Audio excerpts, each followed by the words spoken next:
Yeah. Oh, yeah. I feel it in my bones. It's a Holy Ghost party. And we're here.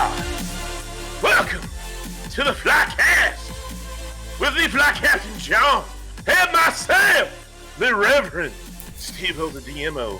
This Mountain Dew's for you as I try to psych myself up. But yeah, man, welcome. Thank you for that glorious intro. It's always glorious. Yes, welcome anyone in chat already, and those of you in the future, hello, and welcome to episode 2 of the Flycast. I guess, after 2 episodes, that means we're an official podcast now, right? I think so. that's how that works. That's the rules. Once you get your second one down. I don't know. Yeah, I don't know. Why not? Why not? Yeah. Why not? Let's go with it. Make the rules as we go. Well, welcome, one and all. What up there? See a couple of people already, which is awesome. What up?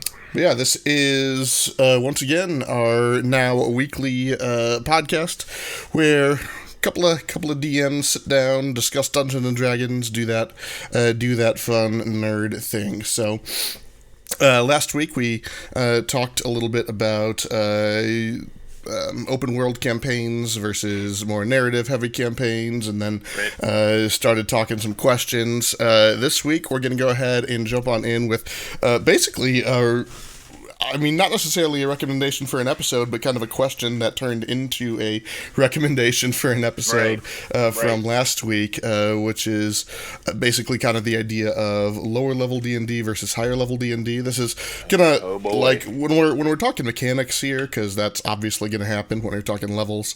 We're specific to 5e, like that's a pretty important distinction right there. I don't know other systems very well. I know Steve's played some other like older editions, and maybe things are different there, but this is specifically based on our knowledge and experience with 5e. So I think kind of a good way to jump into this, Mutt in our Discord, which jump in Discord if you're not in Discord. But Mutt in Discord asked a question.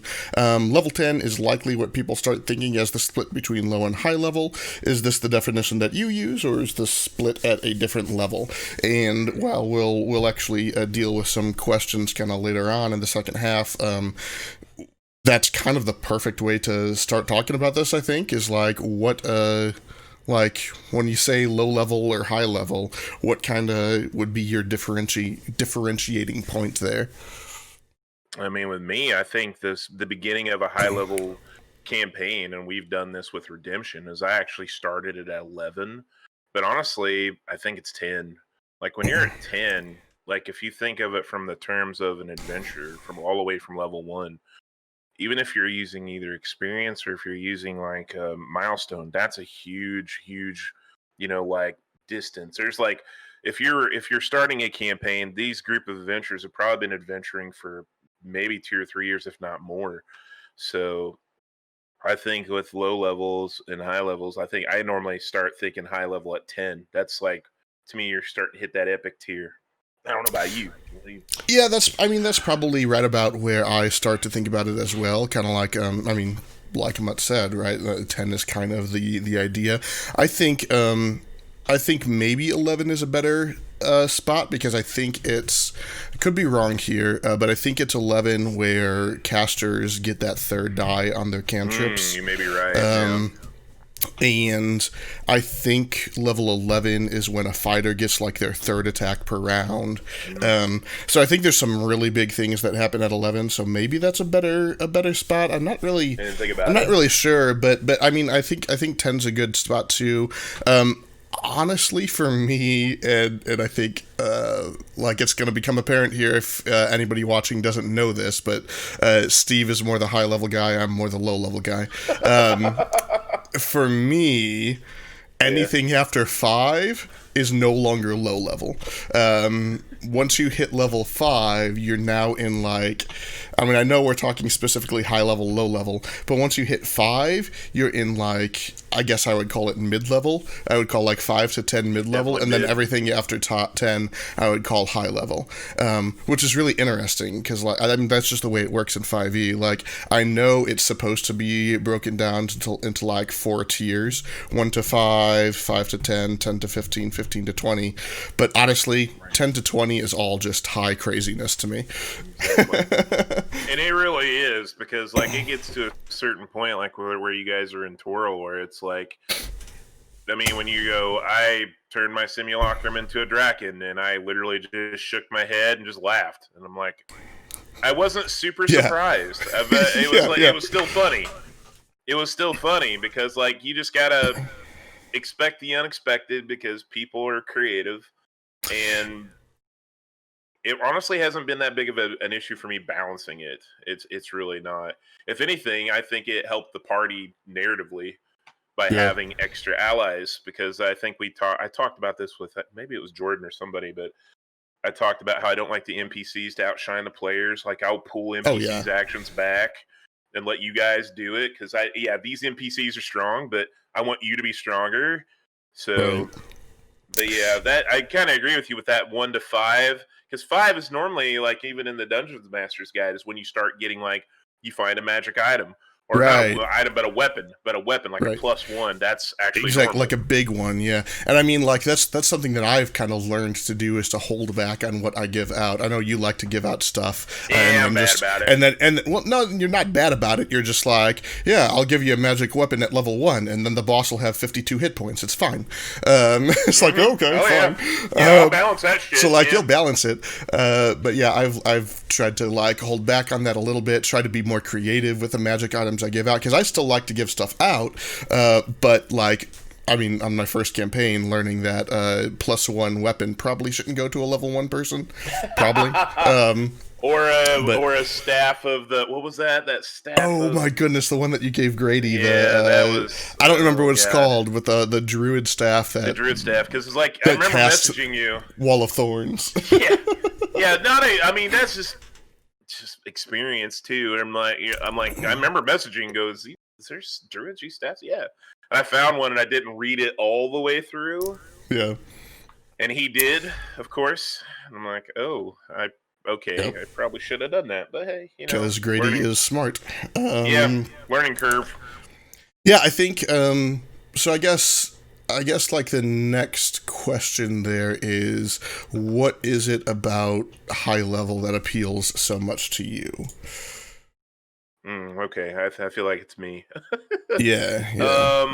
I like high level from the standpoint that I love heroes. I always have. I love comic book heroes. I like knights in shining armor. When I was a kid, I always wanted to be a Jedi versus the Sith because I was naive. But I like the characters to shine, and honestly, I feel like it's a time for them to display their abilities and to show that they can save the land from whatever problem it is, whether it's a dragon, a god, an undead curse that's coming. I mean, I like to see, I think I just like to see people shine, and I feel like that's a good narrative for me personally.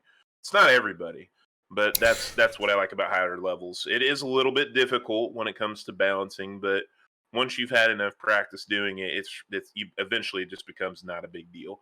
You go, okay, I'll just use Poseidon. I nerfed him too much, and I forgot to give him certain like resistances to things, and it just turned into just a wash. I was a little sad about that. But then we had a freaking Tarask, and that went much better. Nobody went down. The fight was handled well. I felt it was balanced, and there were some cool things that happened. Nobody died, but to me, that's success. It's like, I didn't have to drop anybody. Everybody was very creative with their abilities. It told a good story. That's what I like about high levels. So that's just. Yeah, that's fair. I think that's really cool. I think I was talking a little bit with Megan, my wife, and she had kind of mentioned, it seems like high level is more fun for players, low level can be more fun for a DM. And I don't know that that's necessarily true, but I find that that's true for me, because I do enjoy playing in your high level games, but as a DM, I honestly, high level, it doesn't necessarily intimidate me, and I can do it and I can have fun with it. I can definitely have fun with it, but I just have way more fun with low level. For me, I find the low level D&D is just so, like, it's the pure D&D experience. I feel like you go into a fight with 5 bandits.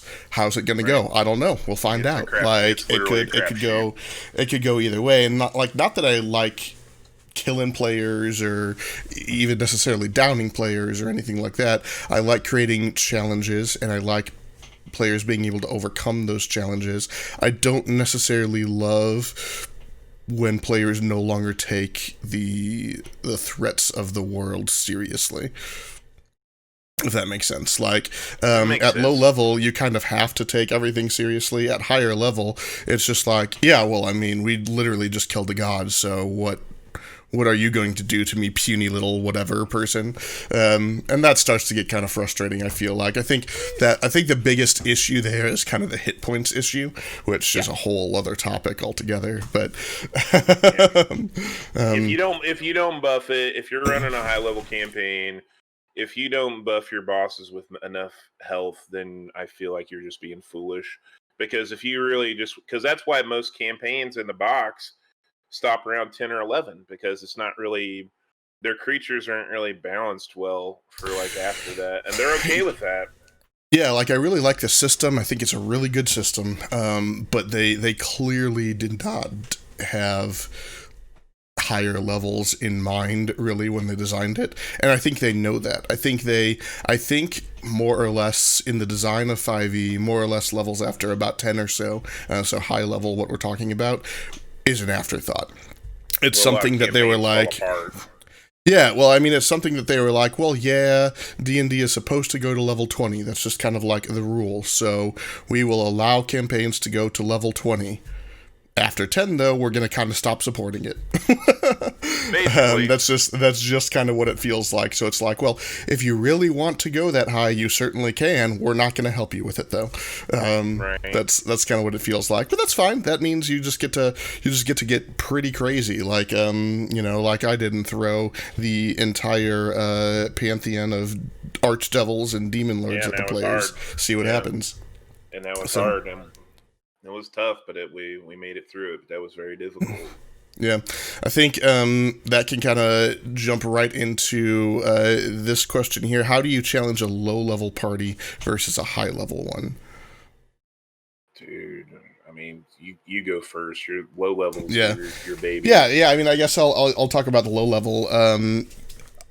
Honestly, low level is really easy to challenge. The Dungeon Master's Guide has rules for kind of like how to balance an encounter. Xanathar's Guide to Everything has better rules on how to balance encounters.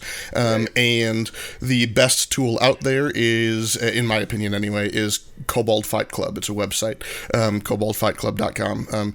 Essentially, you just go there, you decide what kind of enemies you want, you plug in how many party members you have and at what level they are, and it auto-calculates whether this should be an easy, medium, hard, or deadly encounter. At levels 1 through 5, that encounter calculator is pretty accurate. Even then, after level 2 or so, easy and medium encounters are very easy, which is fine. Like, you want to have some of those. But to actually challenge the party, I would normally start off with building something in Kobold Fight Club. I want to get it to hard or deadly. But then I'm definitely going to go ahead and take a look at what monsters I have also, knowing what they can do, what abilities they have. For instance, a Banshee is a CR4 creature. Against a 4-person party of 5th level heroes, that's still technically low level. They would consider that a probably below easy even encounter. That said, if it screams one time, it can instantly down all of them. So like keeping things like that in mind, I think is key, especially at low level. At higher level, there's so much to kind of like fix whatever goes wrong, that you can kind of just throw everything at the party and then maybe back off if you have to. At low level, I think you have to start off in a little bit more of a reserved mindset. You know, it's a level 1 party and you want to ambush them with 15 goblins. They're going to die. So kind of being smart on how you plan those encounters is really a big deal. Also, being smart with how you play the enemy. So you want a goblin encounter, awesome. Throw 4 goblins at the party. Now 4 goblins, even to a level 1 party, should not be a problem. Unless you only have like 2 players, I guess. But they should be able to wipe the floor with those goblins, especially if you do this. Okay. Goblins are gonna ambush the party. The party sees a dead horse in the road and runs up to investigate. As they're investigating, goblins shoot 2 arrows, and then 2 more goblins rush up with their scimitars, and then all the goblins rush up with their scimitars and engage the party in melee combat. That's a mistake. That's not how you should run the goblin. What should happen in that situation? The party's inspecting the horses. 4 arrows get shot at them from nowhere. They have no idea where they came from because the goblins were hidden. Now they're exposed and combat begins, and the goblins continuously try and hide and get off these shots from a distance, annoying the party. Now they're still probably not going to kill the party. Hopefully they won't, and you need to kind of watch that. But that right there is a much more interesting encounter for the party, even if they're getting these shots from a distance and then the creature's hiding and they got to track them down and try and get them as the goblins are retreating backwards because they know better than to engage these big, tall, strong heroes head to head. That's exciting. And I think that's another thing that I love about low level is like at level 10, you want to have a goblin encounter. Okay, throw 20 goblins at the screen and just kind of roll some dice and see what sticks. At level 1, you can really get into the nitty gritty of this is how this goblin behaves. You can't really do that at higher level because he's not alive long enough for it to matter. Kobolds, that's another one. Like, there's so many really cool low-level monsters that, of course, you can buff for higher-level encounters, but just kind of at their core, where they are, where they're designed to be played, is really interesting. Kobolds with their pack tactics is such an interesting monster to play. You get a level 2 party that's going through these caves, and they encounter this kobold. There's just a single one, so he's just cowering in the corner, and the party goes over to console him, and he turns and bites them, and then 20 more of them just kind of pour out of the out of the cracks in the cave and whatnot, and all of a sudden it's like, what the hell just happened to us? Now the kobolds, they have like 2 hit points, you'll kill them, but like, that's an interesting encounter as opposed to, I don't know. So that's kind of that's how I would challenge a low level party is build the encounter in Kobold Fight Club, and then start to really get into the mind of whatever that bad guy is. I do the same thing, I guess, at high level, but like, I don't know. I just really enjoy the monsters that I can use at low level. I think I really there's enjoy. There's a lot to offer there. Yeah, there's a lot that I like about that. I don't know. Do you have any thoughts? Well, I think with high level, what I do when I want to challenge the party is I challenge them not necessarily per se per encounter. Sometimes I have what I call dice roll encounters. I think the biggest challenge for the high level party is lulling them into a sense of false security. Yeah, you're powerful, but what you're getting ready to go against, probably a lot more powerful than you in a lot of aspects. Not impossible, but you're like, oh shit. You get that moment when you see you hear and see the players going, oh shit. We've underestimated this because we've been shitting on everything else. So I think like that is a fun way of challenging a higher level party, as well as challenging them narratively. And like we were talking about this last night, actually, with the Ronald J. Swanson, is like sometimes throwing like red herrings, things like that, making them have to find certain things where it's not necessarily using your magic powers or your combat prowess. It's using your damn head in either talking with NPCs and, traveling and doing different things. Like downtime is one of my favorite activities for higher levels, because sometimes that can be very rewarding for the player and for me, because they're going to tell a story and then I get to participate in that. It's just a difference. It's just a difference of how you want to challenge them. There's been encounters at high level. I think the one where I took you guys to that plane jump where you guys had to infiltrate that castle. When I made that encounter, I didn't know what was going to happen, because it could have easily went really bad. And it did for a little bit. We got a player lost an arm. and Adrian getting pinned up against the wall by like 4 different monks. Like just stunning striking him, and just the frustration he was feeling because like he couldn't get that con save. And that was just and how I liked that challenge was like, it wasn't me trying to plan against the players. It was basically where the players were positioned. Some of you were down in the middle. One of you was like up top trying to, cause havoc there. We got the cleric thinking, using his abilities to basically, Misty Step or whatever up to a higher spot, thinking he's safe, not knowing that there's like 4 monks that have like over 50 feet of movement. That's just going to, you've singled yourself out now. Right. You're away from the group. They're immediately going to go over there because they see him healing people. They see him using radiant energy. So what do? You lock him down. And that forces the caster to think about where she's going to put her spell placement and be like, I got to get him out of there or he's going to die. I think that's where I like to do it, is tactically, is sometimes just make an encounter where even though it seems like this could go bad, and then trusting your players to see how they handle it. And I've never had an issue with you guys not being able to handle it. It's very rare I've had to pull back. It's rare. Yeah, I think that is one really cool thing about higher levels is you really can feel free more to just kind of throw the kitchen sink at the party and have no idea how they're going to figure it out. You don't know.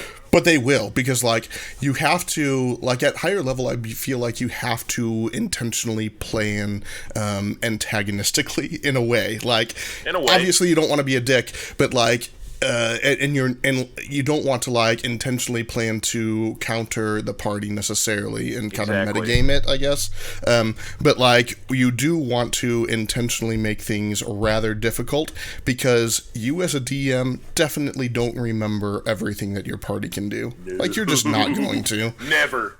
And with as many players as I run, I could see somebody do something 1,000,000 times over. Yeah. I'll forget it 10 minutes later. I mean, it's just because I'm too busy focusing on the narrative. I'm too busy wondering what's going to happen with this next encounter. There's so much going on in my brain. I just lose track of how many things that they can do. And that's okay, because to me, I'm pleasantly or shockingly surprised by something again. And that's a cool reaction on camera. So, well, like I had this during the Outlaws game, and I feel like you had this the last week, I think, too, where it's like I have this like Archdevil or whatever. Hey, Meeber just subbed. Welcome, thank you, sir. 8 months. Oh, buddy, way to go. Good to see you, man. Haven't seen you in a bit. What was I saying? Oh, yeah, where I have, like, this Archdevil or whatever who's got this fear ability. And I feel like it's a really cool one, and they're trying to use it, and I'll like, target Dalton or whatever, and I'm like, I need a wisdom saving throw. And you're like, is this a fear effect? Because this fucking bow you gave me says, And I'm like, I totally forgot about that when I was planning. Like, you're never going to remember all these things. And then, like, there was that with him, and then it was like, oh, well, my shield says I can't be feared. Okay. Oh, well, I'm a paladin. Okay.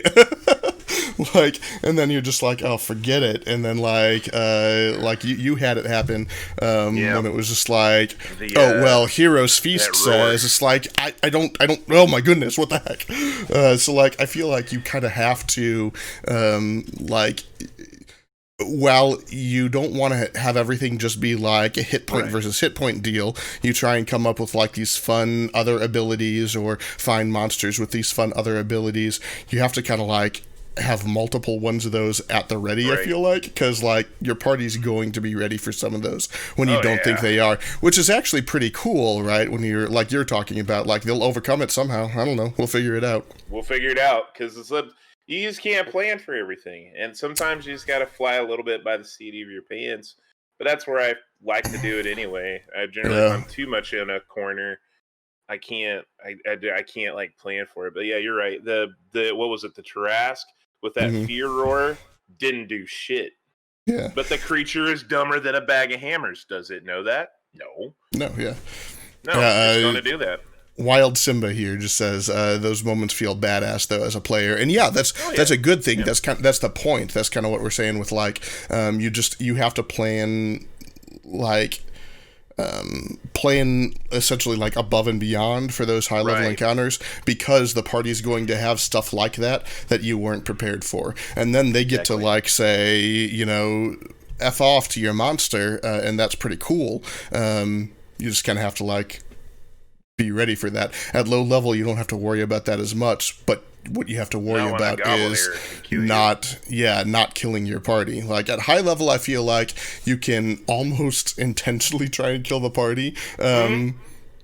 Not you that, do again, kill not that you should somebody. want to, but like, you can kind of almost try because it's really hard to do. And at low level, you definitely have to intentionally not, because it's really easy to do. And nobody, like, you have to put it yourself back in the player's shoes, right? Like, no Right. player wants to play in a game where the fight is just absurdly unfair. Like, that's just, at a low level, you can easily kill the party if you want to. A level 1 party, and you throw a vampire in there. Okay, they're gonna die. Like, it's that simple. But that's just not fun to play. Unless the whole point is you have to run. You gotta run. Yeah. Which I think that's another way to challenge low level party. I mean, we did this literally last night, right? That maid showed up, and the party was like, oh boy. So, hey, matches. It's your boy. Yeah, it's so funny. Yeah, I think one of the reasons that with low level that I had such a hard time is because I have this really bad habit of, like, after I've ran a high level campaign, when I'm going back to level 1, I kill more players in the beginning than what I ever have in the higher end, because Oh yeah. and like when I just James, for instance, and like, good on him though, he took it really well. Like, I put in an owlbear. I thought this was a good challenge. I forgot they had 2 attacks. I dropped the barbarian. I kill him with 1 hit. And that was it. And it was like, I felt really bad about that, because I always tell people, it's like, I will kill your character. I will feel terrible about it, but I will do it because I try to play fair. But in Yeah, you higher have to worry about level, those instant deaths at instant low death, level. man. Yeah. But like, I had this one encounter where it's like, I'm going to kill John. I've never killed John before. I killed John because he was the only one I could do it to, and he was literally up in the same fight. So I mean, Right. that's A where you got to round take later. it. Literally around 6 seconds, like Yeah. a 6 second round. And he's right back up, and I knew that because he's like, "Well, I'll get another character sheet." He took it like a fucking champ, better than what I have in the past. But I'm like, no, no, no, no. I did it because I know these fuckers will get you right back up. This was just one for me to have a tally mark. I've been killed so many times. Give me one. It's fine. Now, granted, I didn't die in the last campaign, which was cool. You But, did not. You did not. You've only died in 2 campaigns, I think. You've just had multiple deaths in each one. Yeah, but I think that's also like a character growth moment. Like, I think the first time, this was going back to that whole low level thing, because I know there's a question about, how do you feel like when you kill somebody when they've put a lot of time into their backstory.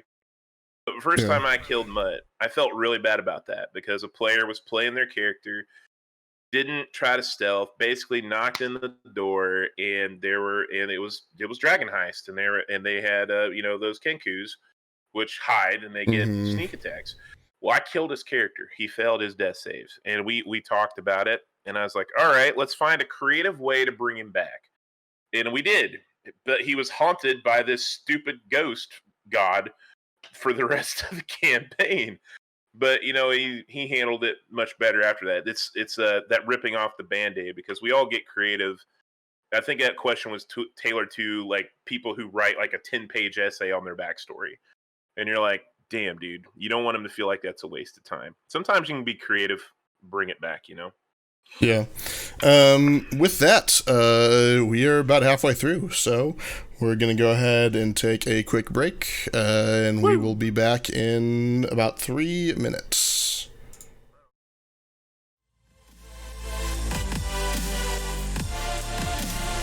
Woo! Hey, we're back. Yay! Camera time. Yeah, we are back for the second half of the episode. Gonna go ahead and dive into our Discord with questions. If you guys have questions on the fly, go ahead and throw them in chat. We might be able to get to those as well. But we'll go ahead and start with kind of what we've got here in Discord and kind of work our way through. By the way, if you're not a part of it, go ahead and join our Discord so you can go ahead and get kind of updates on what's going on, throw questions for future Flycasts, learn about other streams, all that fun stuff. Yeah, man. With that, let's go ahead and pull it up and see what we got here. We've got some a little bit further up that we'll get to if we have time, but we've got some that are kind of more pointed towards our current topic that I feel like makes sense to kind of get through. So, we've got one here from the one and only Matt Key, who for some reason is now Ron Swanson. Still don't fully understand that. Ronald. Not really much of a Ron Swanson type person, but we'll go with it. He's got a few questions in here. We'll go ahead and start off with, how worried are you about killing a new player with all their backstory? Steve actually kind of talked about that a little bit, but a new player with all their backstory, hopes and dreams being destroyed versus killing someone who's high level, done a lot through a campaign, and helped shape the narrative. I feel like you've touched on that already, but is there anything else you kind of wanted to throw in there? I feel like at low level, it's easier for me a little bit now versus in the beginning when I started DMing, because just like anything, when you have experience, you know how to talk to a player afterwards and how to do it. But you can always, and I think you did a good job of this, where you gave us a quest to try to raise a character and gave them a different one to play in the meantime. That's always a good idea. Yeah, I think that's kind of a perfect way to do it. If it really, I think you really have to read the character, right? Or not the character, the player.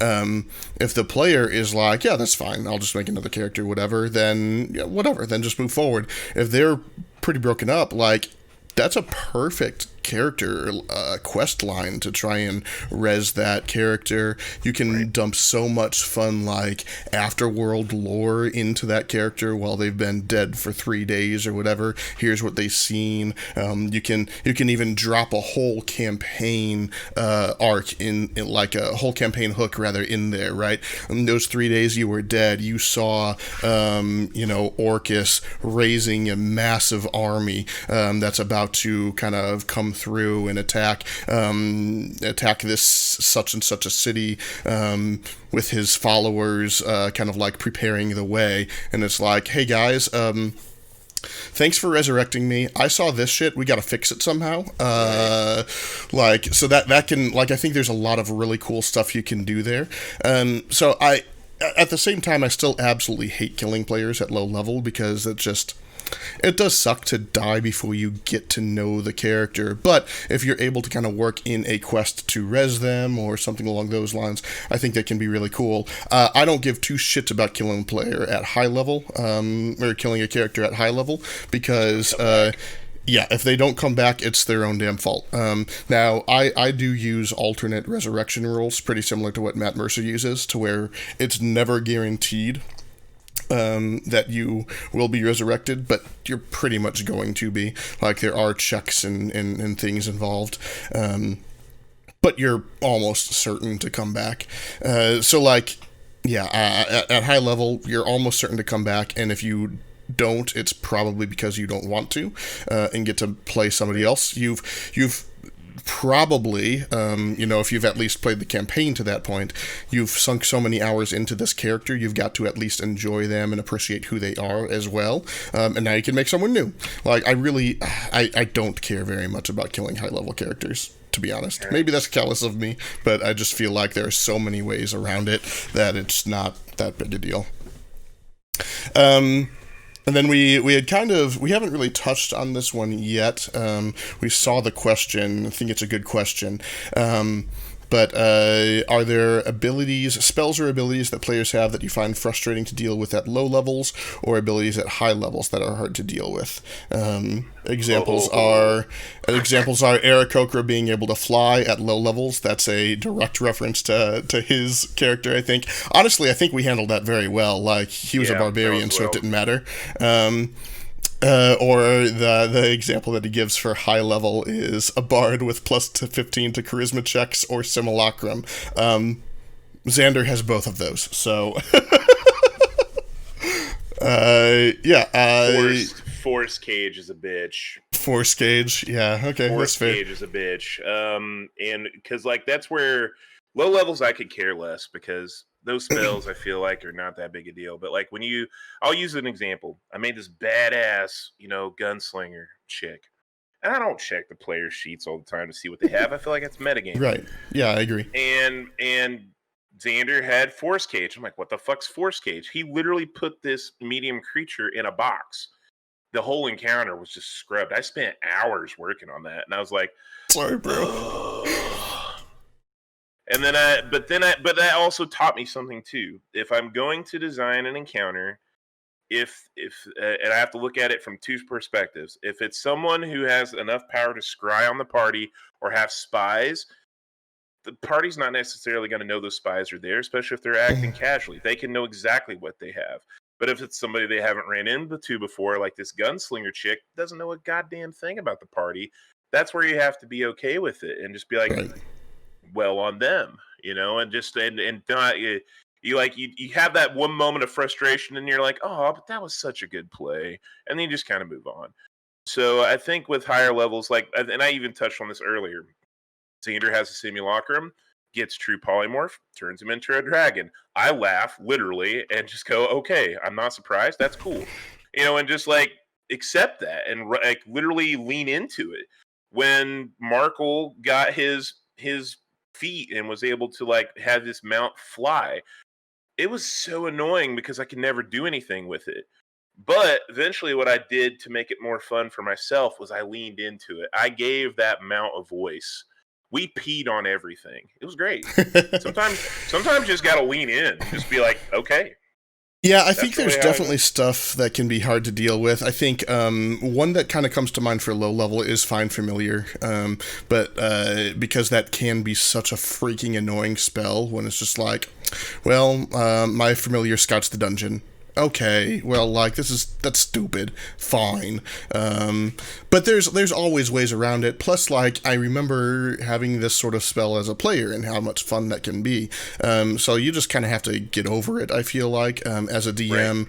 Right. A DM's a player too, so the DM should be having fun, but at the same time, the DM's fun shouldn't be at the expense of his players. Exactly. So, I definitely think there are certainly some things that are frustrating or tough to deal with, but that's your damn job. Figure it out. Is kind of how I feel. Yeah, Find Familiar can be annoying, but it's really cool for a player. So why would you do anything against it? I know there are people who deal with that too. Yeah, I know there are people who think the counterspell is just a terrible spell and shouldn't be in the game, and I kind of see where they're coming from, but honestly, players have fun with it. Leave it in. What's the big deal? I don't think it's that big of a deal. You dispelled a high level spell from this god, but guess what? They have plus 15 to hit you with a stick. They're just going to hit you with the stick. Yeah. So congratulations. I think the observant feat, having absurdly high passive perception, is kind of annoying. But honestly, You Alert. take it for that reason, and that's fine. That makes sense. Alert, honestly, I don't know why you hate it so much. It's not that big of a deal. It really isn't. All it says is that specific player cannot be surprised. That's all it I says. know. So I don't think that's that big of a deal. Everybody has their peeves, right? It's like, okay. I know there are DMs out there who forbid the Polar Master and Sentinel combination. Oh, I love that one. If you want to take 2 feats, that's a big deal. That's 4 ability score improvements. Yeah, man. And pour it into that to build your character that way. More power to you. There are ways to kind of go against and exploit anything that could potentially be frustrating. I feel like focusing on what's frustrating and bitching about that is counterproductive. When in reality, find a way to overcome it. Because there's a way. In the same way that when you have a really powerful enemy against your players, you don't expect your players to just go, "This is unfair. They're too strong." You say, "Figure it out, you dumb bitch." It's the same sort of thing on the other side of the screen. I feel like. So yeah, there's stuff that's frustrating, I guess, but at the end of the day, that's kind of the job, is to try and balance it and figure it out, and I find that fun, honestly. Yeah, man, that's part of the fun, dude, for sure. Yeah. I think there's a couple more. There's 2 more, I think, that specifically deal with this topic. Up at the top here, from Mutt. What challenges do you face in preparing for a high-level game compared to a low-level game? I mean, for me, it's like, it just depends on where I'm at mentally as far as where we're at in a campaign. If we just get done finishing a level 20 campaign, I'm going back to the beginning. That's where I struggle at until I get my feet back wet with the monsters there. That's really it, because you can always, just okay, I don't want to just one shot somebody in the first session. Let's give them a dice roll, especially at a session zeros. I love doing a dice roll thing where they're just going to wipe the floor, but then session 1, then here comes a challenge. Give them a little bit of experience and go from there. I mean, that really, to me, that's the only difference. Just getting back in that mindset. I think that's actually a really good one, because you can be like, oh, we'll take the goblin example. We had a lot of fun with this goblin encounter when they were using these tactics of hiding and shooting. So I'm going to go ahead and put goblins in, but we're starting at 10th level. So it just isn't. So that encounter that you were like, yeah, this was fun back when we were at level 2, is just not fun anymore. I think that's a big challenge if you're starting a high level campaign and thinking off of what you having just come from a low level, or vice versa, right? You're starting back at level 1 and you're like, yeah, I remember we were playing a higher level and there was this one encounter with that owl bear and that was really cool. Party wasn't that powerful. I think we were level 5 and they killed 3 owl bears. So if I put 1 in at level 1, that should totally be fine. And I don't think 1 owl bear at level 1 is bad, but we've seen what it can do. Yeah. So, especially if it crits. Yeah. I think that's good. I will say this though. Sometimes it's really fun when you got a higher level party and you do give them 20 or 30 goblins, because even then, if you space them out enough and you use their tactics, that can still be a challenge. They're gonna kill them. It can. It depends on how you do it, I guess. You gotta keep them out of fireball distance. Yeah. Oh my goodness. I think that might be one of the frustrating things about higher level, is if you try and challenge the party with numbers, and it's yeah, well, we've got 3 mages who all have 5 AoE spells, so whatever. Sometimes that's fun for me though, just to I don't know. That's where I lead into the whole all right, let's let these guys experiment and do things with their abilities. And sometimes that's fun. It's if I plan the encounter to be you're gonna stroll through there like a sunny day, then there's nothing to be frustrated about. It's when you plan an encounter that you thought was going to be challenging, and then they completely cuck it. That can be a little bit, but even then, you're still wow, that was good on you guys. Well done. So That's just me. Fair. Boom, boom, boom. Looking for more questions. Where do you have more fun, high or low level? I think we've kind of already talked about that. I think I prefer low level. Steve prefers high level. As a player, I really like both, honestly. Yeah, both are Because fun. honestly, I feel like as a player, while high level is kind of innately kind of more drawing because of how many more things you can do, I guess. Low level is still really cool. I really like playing like a level 3 wizard who has his familiar and is just trying to combo spells. I remember the first time I played a mage was in this game that Billy was running. Of Tomb of Annihilation. We played like 2 sessions of that thing, but I really got really into how to combo my spells and how to use like at level 1 you can actually open up the player's handbook to the basic adventuring gear table and find useful stuff there. Once you hit level 5 and beyond, most of the stuff on that list is like, whatever, I can buy it if I want, I guess, or I have a spell that does something better. But at level 1, that's so cool. Like, all of these possibilities are open. And I remember being like, okay, I'm going to take the catapult spell.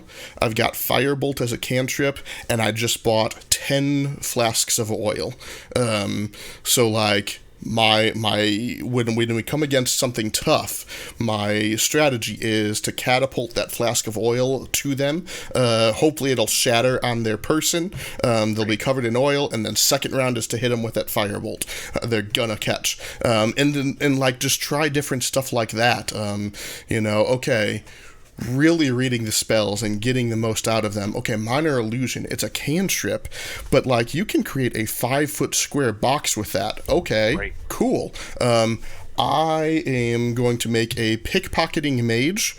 I'm going to minor illusion a crate, and I'm going to squat down and get inside of it.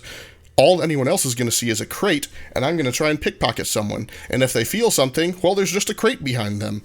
Whatever. Like, there's so many cool things that you can do just taking a step back, reading your spells and trying to get the most out of them, or even just as a martial character, just trying to think very creatively to overcome some of these challenges that once you hit a certain level, it's like, well, I'm so powerful that I can just tell the shopkeeper to give me this or I kill them. Okay, well, fun. And I mean, I guess if you don't have a murder hobo party, that's not as big of an issue, but I think... Right. I don't know. Well, I just think there's something so the... pure and different about that low level where you're forced to think creatively. So, I don't know. I think goes back to the whole thing. There's nothing wrong also, like with low or high level, when you have a creative idea, Yeah. sell it to me.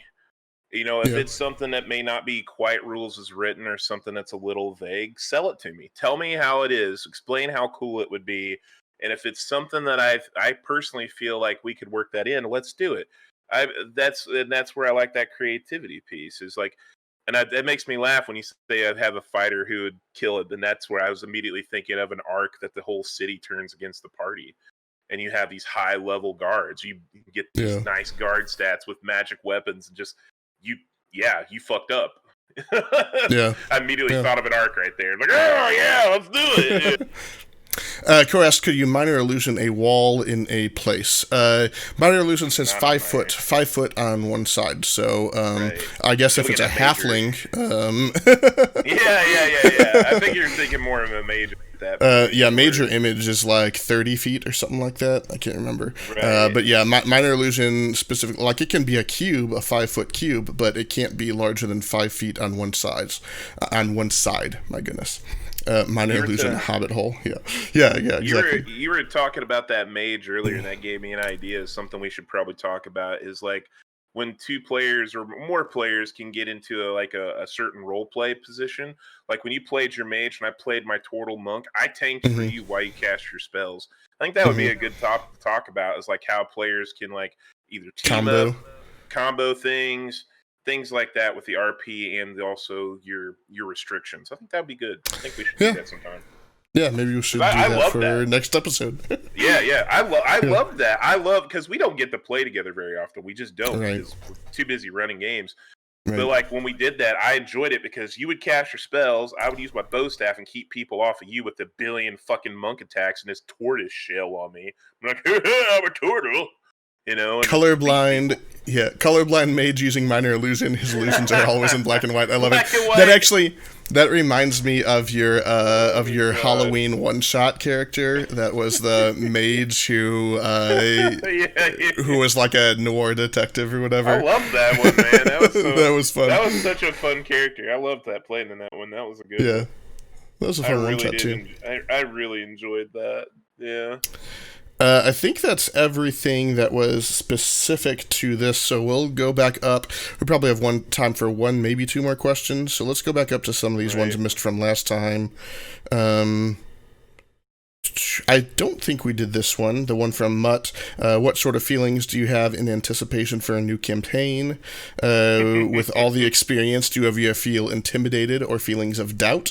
With the obvious added stress of that comes with DMing. What got you into DMing and why do you DM?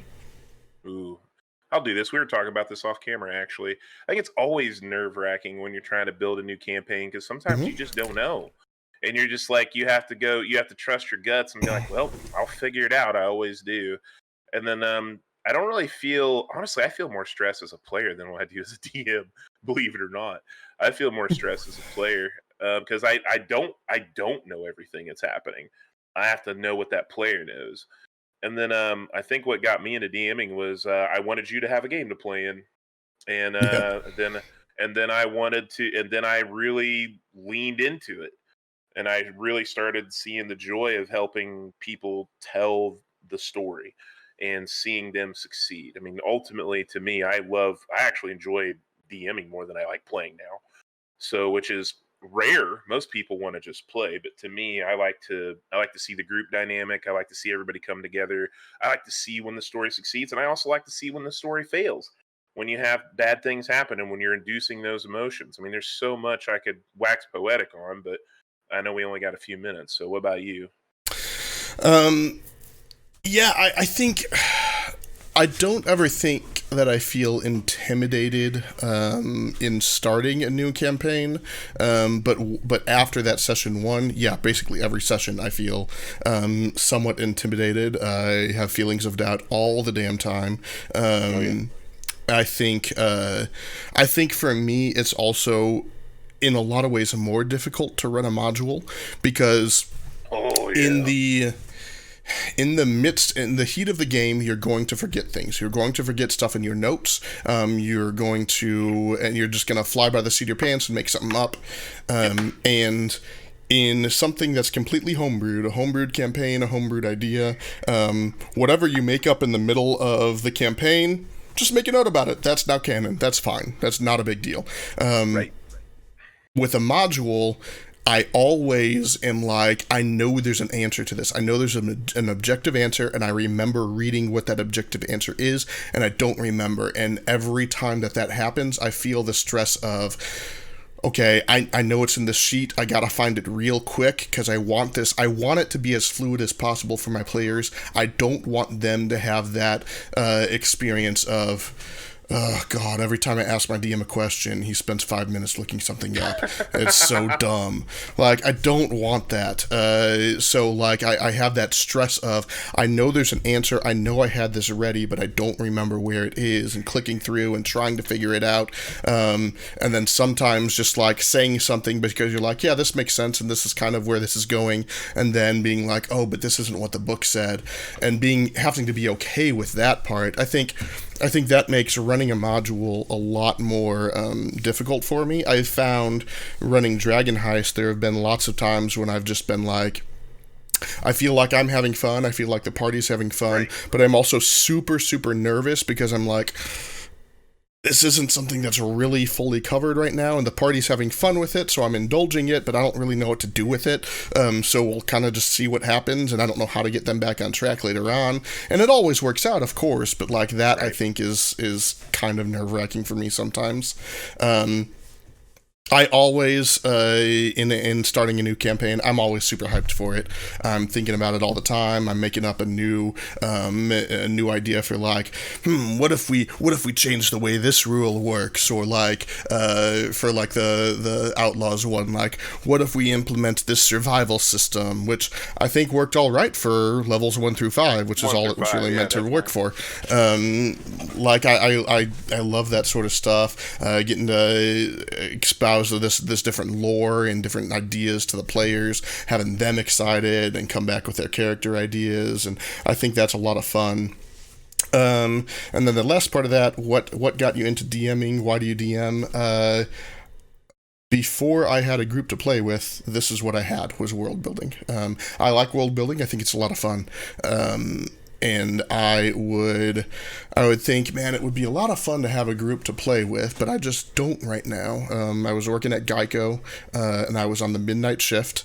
So, like, the only people I knew who were ever awake during times that I was awake were also people working at Geico on the midnight shift. Steve, I didn't really know you then. Like, true. I didn't know you at all then, actually.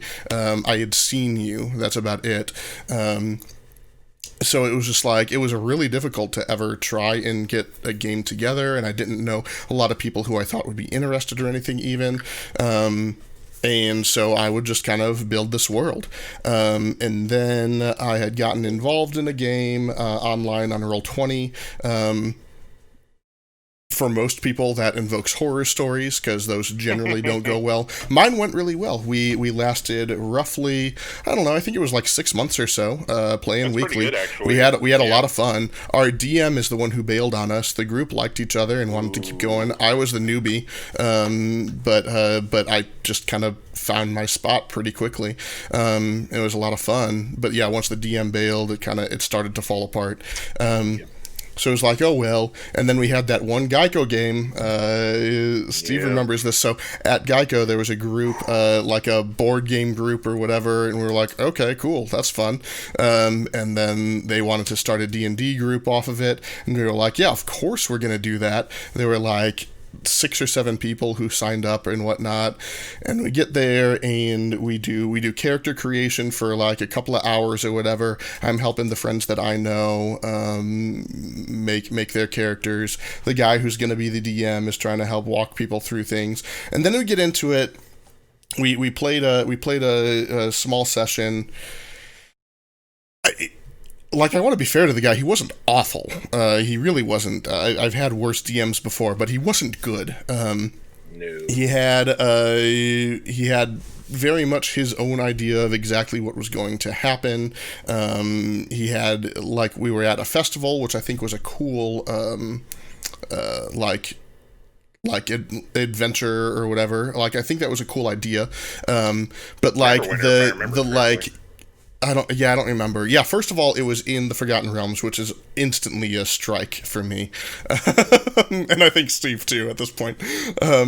Yeah, I go back and forth. Sometimes I'm like, I get nostalgia, and then once we're there, I'm just like... Yeah, exactly. But then, like, he had, like, these different activities that you could do or whatever. And I get it, man. It's hard to come up with fun activities for rolling ability checks and whatnot, but they just sucked. Quite frankly, they just sucked.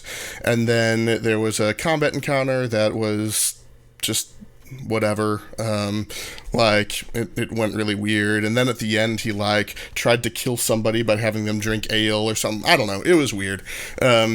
It wasn't great, I'll say that. And at the end of it, I was just kind of like, man, if that guy can DM, I can DM. And I was just like, man, I've got this world. I know at least a handful of people who would potentially be interested. Let's do it. And yeah, they all jumped on board, and that's how I started DMing. And then with our group, because I was the one who got the group together and DM'd, well, that means that whenever we're starting a campaign, I'm the DM, right? I'm the one who's taking the initiative and getting everything together. And until Steve started taking over some of those reins as well, it was just Yeah, I mean, I think every group can kind of relate. There's the perma DM, right? And much. sometimes maybe they can pass it off, but for the most part, nope, it's you.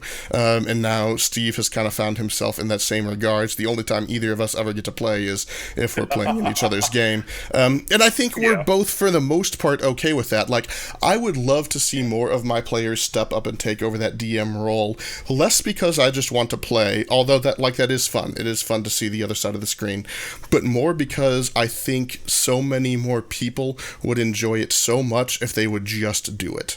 Right. It's not nearly as intimidating as you think it is. It really isn't. If you don't know something, make it up and move on. It's not a big deal. I do it all the time. Steve does it even more than I do, and he gets away with it even better than I do. I think it is so much fun to be behind the screen and control everything and know everything that's going on and watch as your players go back and forth as to what to do, all the while knowing, man, when they open that door, like, I'll just say, last night, it was so much fun. All I had to say was, the carriage stops, one person gets out, and then it continues. And then just sit back and enjoy the show. As the party is like, oh, okay, what do we do? What do we do? And, I mean, it's so much fun knowing everything and watching the party figure it out. So, that's why I DM. Yeah, man. It's part of the adventure, seeing the story flow out.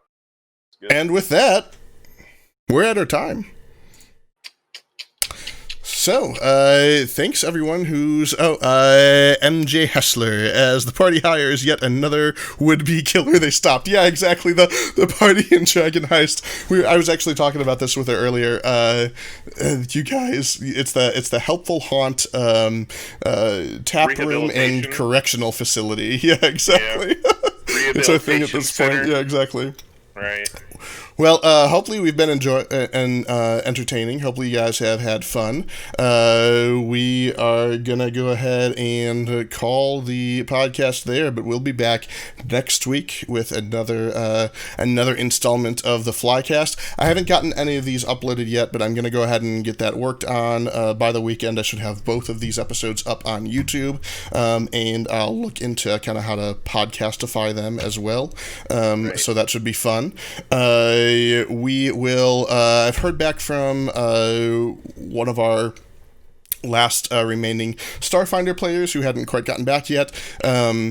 Everyone who is currently on Westworld is good to go on Saturday, so we're going to go ahead and have a session on Saturday at 6 p.m. We'll be streaming right here on Fly Captain. We'll be back here again then on Tuesday, and then of course Wednesday. Tuesday will be Steve's game. We'll probably wrap that up, honestly. And throughout the week, you can find Steve streaming at twitch.tv/SteveO the DMO. Generally, just doing D&D prep work. He has a one-shot, I think, on Sunday. Yep. And then, he'll play, like, Final Fantasy or Chrono Trigger or something else here and there also. Something chill that he can interact with you guys with and entertain you and be his goofy self, so... That's where you can find us. Until next time, adios. That was good. Well done, man.